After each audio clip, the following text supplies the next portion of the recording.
Us now is Democratic Congressman Raja Krishnamoorthi of Illinois. He is a member of the House Oversight and Intelligence Committees. Congressman Krishnamoorthi, thank you very much for being here. Your committee has asked the GSA to cancel Trump's hotel's lease before he can sell it. Why is this more bad news for Donald Trump? Well, as you mentioned in your opening, Jonathan, he's banking on a $100 million profit in the sale of that lease to undisclosed purchasers.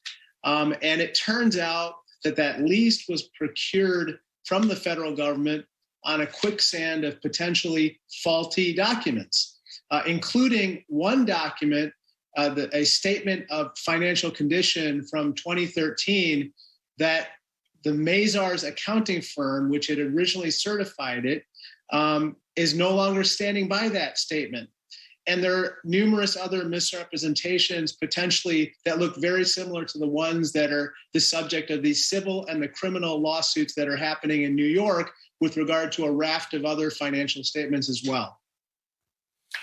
You know, the National Archives referred Donald Trump to the Justice Department after discovering he took home classified documents. What's your take on whether or not Attorney General Merrick Garland will act on this?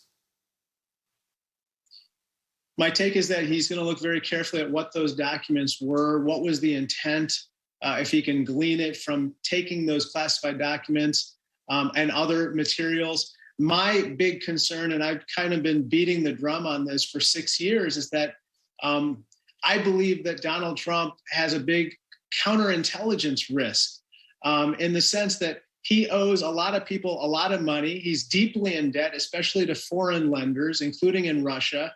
And taking home or carting 15 boxes of documents, including potentially top secret documents, are ones that, you know, basically our adversaries might want to get their hands on. So we need to figure out what those documents are and why were they taken out and who might have seen them. So then, Congressman, what does all of this mean, do you think, for a potential Trump 2024 run for president? Does he have the nerve?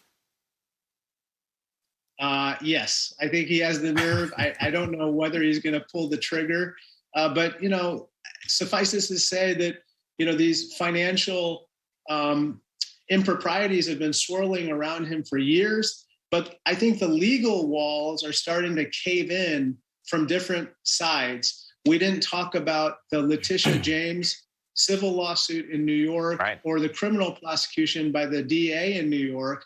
Those are very serious as well.